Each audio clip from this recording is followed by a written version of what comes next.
We're going to go into work session. Let's do it. Evening, Megan Vukasic with the Planning and Zoning Department. So last month we had our housing consultants, Urban Partners, give you a presentation, but unfortunately we weren't able to get through the entire presentation. So we're back before you this evening to kind of wrap up our findings. And so just to start us off here, I'm going to summarize kind of the key findings that they presented on last month. So some of the demographic trends that we've seen is that our population has grown rapidly. That's a consistent theme that we hear throughout kind of our growth here in Fishers. We do anticipate there to be a slowing of our population growth in the coming decades, but we are still planning to grow throughout the next 20 years. The fastest growing population segment is going to be those seniors 65 plus. The new residents moving into Fishers are 3 times more likely to be young adults, so those aged 25 to 34 years of age. And then nearly half of all employed Fishers residents commute to Indianapolis. So that kind of gives you a snapshot of our community from a demographic perspective. From the rental market analysis, the consultants found that multifamily vacancy rate is extremely tight. So right now we have less than 1% vacancy rate. A typical healthy market, you see about 7% vacancy rate. So our market is extremely tight. 3-bedroom units are commanding very high rents per square footage. So this is somewhat unique to our community in that the price per square foot of a 3-bedroom apartment is more than what you would see on a 2-bedroom apartment. And then we are seeing an increasing percentage of family households renting. So 30% of all rental units in Fishers are single-family homes. And this goes kind of along with the next point here, that national single-family rental companies are competing with home buyers. So we are seeing investors purchasing more single-family homes and turning them into rentals. And so a first-time home buyer might be competing with these national companies. And then for the for-sale market analysis, home prices have steadily increased over the last 5 years. So we've seen a 26% increase from 2016. Single-family homes themselves have increased in size. So they've increased by 42% since the 1990s. The supply of homes for sale is extremely limited. So this is similar to the vacancy rate for apartments, but right now single-family homes are seeing a 0.5 months of inventory on the market. This compares to the national average of about 3 months. So this is the amount of time that a house stays on the market. And then we are starting to see redevelopment in our community. So these would be tear downs. And this is occurring in more mature neighborhoods, and a good example is South Village, where we see kind of those homes that were built in the 70s and 80s now being torn down and redeveloped into modern single-family homes. And then the consultants also predicted, based on our projections of population, how many residential housing units we should expect over the next 20 years. So they're predicting about 13,000 units that we'll need by the year 2040. So you'll see here this underlined 7,572 units. That's for the population 65 plus. So that would be the population that for a new residential growth, that's going to be the population that we see the most demand. So that's significantly higher than these other households, those aged 15 to 34 years and then 35 to 64 years. So on average, that would be about 437 for-sale units per year and 219 rental units per year to meet this demand that the consultants laid out. And just for a point of reference, so permits over the last, I would say 5 years on average, what we see is about 400 to 600 single-family homes built per year in Fishers. So this would be consistent with the growth that we currently are experiencing. And then over the last 2 years, from a rental unit perspective, we have permitted about a little over 200 units per year. So our growth that we have seen over the last few years would be on trend with what they anticipate through 2040.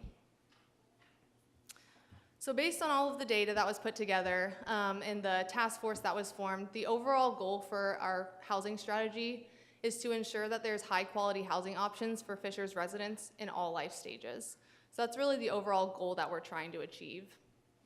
And then this is just going to break down really how we're going to get there. So first, and this goes to the point earlier about that 65-plus market, so encouraging development of a variety of senior housing units. So one way that we would look to do that is to increase the supply of new lower maintenance housing that's suitable for senior living. So new developments that we're seeing here in Fishers, making sure that they are low maintenance and really targeted towards that 65-plus population. And then also identifying areas suitable for new zoning regulations, such as accessory dwelling units. So that's something that the task force discussed, and I think everyone was generally open to that, but agrees that this is reserved for specific areas, and so we really need to identify what areas in Fishers would be suitable for something like an accessory dwelling unit. And then the second strategy would be encourage the development of housing types to attract and retain that young adult population. So again, kind of migrants into Fishers that we expect to see that is going to be 3 times as likely to be that young adult population. So how do we make sure that we're attracting and retaining that segment? One way would be to increase the supply of denser residential structures, such as apartments, townhomes, and condos, but making sure that those types of developments are well plugged into walkable, amenity-rich areas. So we see that kind of near the Fishers District development. That's a desirable area to be, and so making sure denser residential products are really plugged into areas such as that to make sure that they can maintain their vibrancy over the long run. And then this third strategy would be maintain a high-quality rental housing stock. So as mentioned, we're seeing more investors buying single-family homes and converting them into rental units. And so right now, our legal team is evaluating the feasibility of instituting regulations for investment properties. So there are some legality issues that we need to work through to see if we can implement regulations for these types of investment properties. And so we're currently looking into that. And then also instituting a rental registration program and inventory for code compliance and property maintenance. So really depending on the outcome of our looking at the feasibility of regulating these investment properties, we always have the option to institute a rental registration program. So that way we have a little bit more control over the property maintenance of these investment properties to make sure that they aren't going delinquent and that they're maintaining their properties properly. And then lastly, our group did discuss affordable housing and social services. And so really, the outcome of that is to support social service providers and housing development organizations to provide housing for populations with additional needs. So this would be similar to the South Point Village development that we see just south of here. There are specific populations that may be working on a limited income, and so for those persons with disability or maybe seniors, there's the opportunity to support social service providers that can provide them those additional needs. And so this really wraps up kind of the summary of how we're going to achieve this overall housing goal. Just wanted to give you guys kind of wrap up the findings there, but at this point I would really open it up to any feedback that you have for us at this point. Council, do you have any, let's start with Brad and we'll work our way around. Megan, could you send us that PowerPoint to all of us so we have that? Yep. And any PowerPoints that you had with the virtual the other day too, if you could send those to us too, so we have that data that you were collecting online. Okay. Oh yeah, for the 136 in Cynthiana meeting? Because the answers to the 3 options, I'm a data freak, so thank you. Any consideration, and I've had this discussion with the mayor, but he's too young to understand, for nursing homes, assisted living, and memory care, because the 2,000 people that live in Britton Falls, there's a need for that. Talking with some developers, and Mayor, maybe you're up with, there's some problems with the state legislator on nursing homes, is that? Yeah, there's a moratorium on building, so there's a limited number that you can build in terms of skilled beds. But I do think the housing study, when they talk about the overwhelming need for additional senior housing, I think it does specify that included skilled beds all the way through to single-family residential, if I'm not mistaken. Yes, that is correct. So that big number includes Okay, the whole continuum of nursing all the way through to single-family homes. okay. But yeah, there is state legislator. This was a big debate a number of years ago where they capped the number of Yeah, new and beds. I thought that cap had a limit, because I was mayor when that Yeah. started, and I thought it was only for 5 years, but I guess if we could, all of us, talk to our legislators and see if they could get something changed. You live where I live, there's a tremendous need for it. Yeah, I think Tremendous need. certainly the one-size-fits-all scenario where we have a growing population that's really growing quickly, that can be a considerable issue. So we can probably, Chris, we could probably put together a little legal memo on what the law is today so that you guys are informed when you're talking to your legislators. That would be helpful. I Yeah, really appreciate absolutely. it, because Fisher's is unique with the Del Webb. For sure. But we have over 80 people with a level of dementia out there. So, thank you. Yep.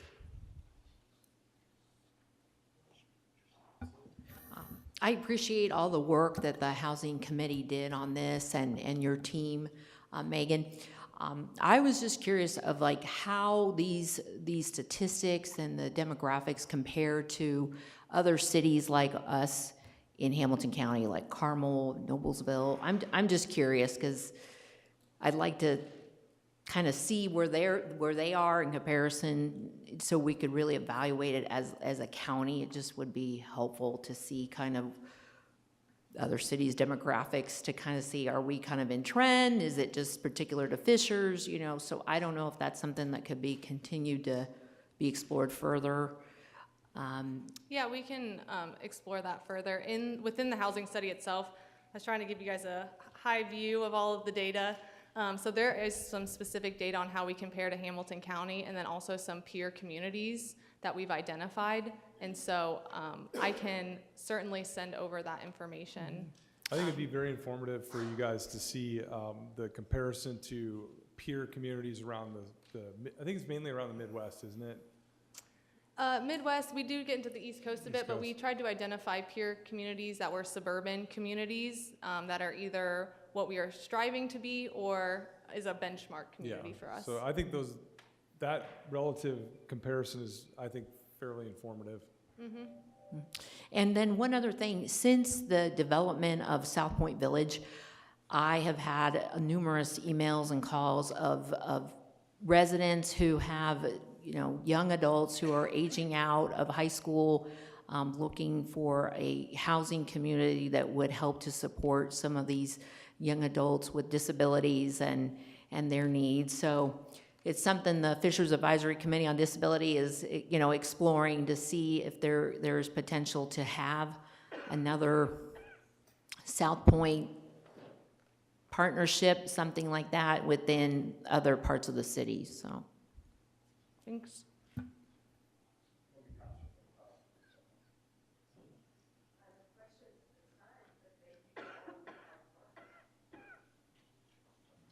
Yeah, no real comments from me, just thank you for the work. I'd like to do a little deeper dive and spend some more time with what's been presented, just to kind of get some flavor back. You know, I look at my district and see what some of my residents are looking for, and some of it aligns to this and some of it does not, quite frankly. So just gonna keep an open mind and start, you know, kind of really getting my arms around it. But thank you. Yep. Thanks, Megan. I have just a few questions. One, on this slide in the yellow box, the social services and affordable housing. I was struck by in the full report, there's a policy recommendation under affordable housing that says, build new income-restricted rental units in amenity-rich areas. Now, I know this slide is just a summary, but I don't see that represented there. So I was just curious did that fall off the priority list, or what are your thoughts about that? Yeah, so in the report, those were the consultants' policy recommendations, and we felt, after speaking with the task force, and really from a city perspective, you know, for our housing goals, that this summary of supporting social service providers with those affordable housing developments made more sense, but certainly open to council's feedback on those policy recommendations. Okay, so just to sum up, that was like the task force relating to the recommendations of the paid consultant and kind of weeding that out, I guess. Is that right? Yeah, I mean, I would say that from a policy standpoint, I don't think that we're in a position to really take a policy stance on supporting income-restricted housing. Okay. And then my other question is kind of what happens next in terms of policy development? How do you see, will the task force meet again? Does council get involved with some policy recommendations? Like, what do you see? Like, this was a huge step. What's the next step? Yeah, great question. So the next step would be to incorporate this into the Fisher's 2040 plan. So if you all remember, last year we kind of halted on putting any housing recommendations into the Fisher's 2040 plan until after this housing study was completed. And so we'd really be taking your feedback tonight and really your feedback over the next few months as you absorb all of this information. And then really these actions that you see on this bottom column here, in this bottom row, incorporating those into the Fisher's 2040 plan. Okay. I'll just make a note. I was on the 2040 Plan Committee for the housing chapter, and income restricted rental units was something that was discussed quite a bit. So I know for me, I'd like to see that woven back in. And then lastly, do you mind like just quickly flipping to the very first slide? I just had a question about the demo breakout, the age breakout. I want to make the distinction here.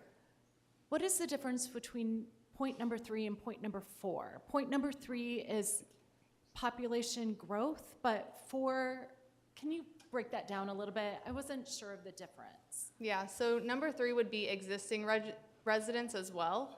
So the population growth that we're expecting to see You're talking about us getting older. getting Yes. older, yes. So Okay. existing residents plus migrants, and then number 4 is speaking just of migrants into the city. Migrants, new individuals coming into our community, those people are the younger demo, and then we're getting older. And- Correct. Okay, we don't need to talk about that part The anymore, so fol- thank you. Jocelyn, to follow up on that, number 3, Del Webb has 2,000 residents, and I'll bet you 90% of them are from outside of Fishers moving in. Actually from all over the world. Yep. So the move-in for my generation is outside coming in, not growing older within Fishers. Yeah, and number 3 is supposed to capture both of those, both those in place aging and then also those migrating in. Yeah. And I want to thank you for this. It's a very thorough plan. It's, 8,500 pages or something like that. So I just, I've kind of gone through it, but I want some time to kind of think about this. I mean, have you got a timeline on when we might include this in the 2040 plan? So our timeline would be to really begin that process in June. Okay. And I think in the interim of that, I think you could break a couple of these into tactical versus strategic conversations. So like the renter registration and trying to understand what we legally can do about single-family rentals, that's something that we'll be working on tactically now. The broader strategic conversations about what you want to see from a housing stock, whether it's affordability or whatever the subject matter might be, that's that June, July timeframe. So you guys do have time to really soak this in, have conversations amongst each other, and then we can have a further discussion at a work session in that May, June timeframe. Okay, sorry about that, Todd. I just want to look over the report. Again, thank you for all the work in the task force, Megan. I think you guys did a terrific job. I think your highlights are extremely well put. I don't disagree with Brad at all in terms of the age-related product. I think we all know we need more of that to take care of the residents that are here and moving in from everywhere, right? That's something we definitely need to focus on. One of the things that I noticed when looking at the 10 communities which they looked at, in terms of things, you've got percentage of rental units in larger multifamily structures. Fishers is in the bottom third. Percentage population density, we're in the lower half. Median home value of owner-occupied, bottom third. Median homeowner cost with a mortgage, again, bottom third, right? Median gross rent, bottom third, right, compared to all these like communities where we're at. Percentage of low-income housing, we're down in the bottom 20%. Percentage of household with cost burden, again, down in the bottom 20%. And percentage of households with housing cost burden, we are the last one, okay, in all 10 communities which are there. which I think goes a lot to say for not only the status of Indiana as a whole, in terms of making sure its tax burdens on its residents and our home values, et cetera, are lining up with really where the population wants to be. So again, I appreciate everything you put out there. I think it's necessary for us to continue to focus on the needs of the community. What does the community want there, right? So again, I think you've done a pretty good job there, but I wanted to point out to the council, we need to take a look at, way we're being judged in the country and in the Midwest. And really, we're in good shape for the most part compared to some of our, I guess, other like communities out there. I mean, we really are sitting in pretty good shape as it relates to a number of the analytics which have been used here. So again, thank you for the work. Yep, and thank you for pointing that out. Yeah, I would encourage, if you guys have not reviewed that peer community comparison, it's really insightful, that portion of the report. Can I just ask one last question? Just, it is a very meaty document, and I love it. But can you just characterize, speaking of what Pete just said, do you, just generally speaking, is Fishers as a community looking forward, are we settled in with housing, or do we have a need that we need to address? Just generally speaking. Well, I would say the need that came out of this report is that senior 65-plus housing. So Okay. our current supply of housing for the other age demographics is pretty well set, but we're going to see those living in the homes currently, they'll want to downsize. And so what are their options when they want to downsize? And so from a new housing perspective, that senior housing, that low maintenance senior housing is going to be the biggest demand that I think that we see over the next 20 years. Okay, good, thank you. That's important. Any other comments, questions? All right, thank you very much. Thank you. We will start city council meeting at 7 o'clock.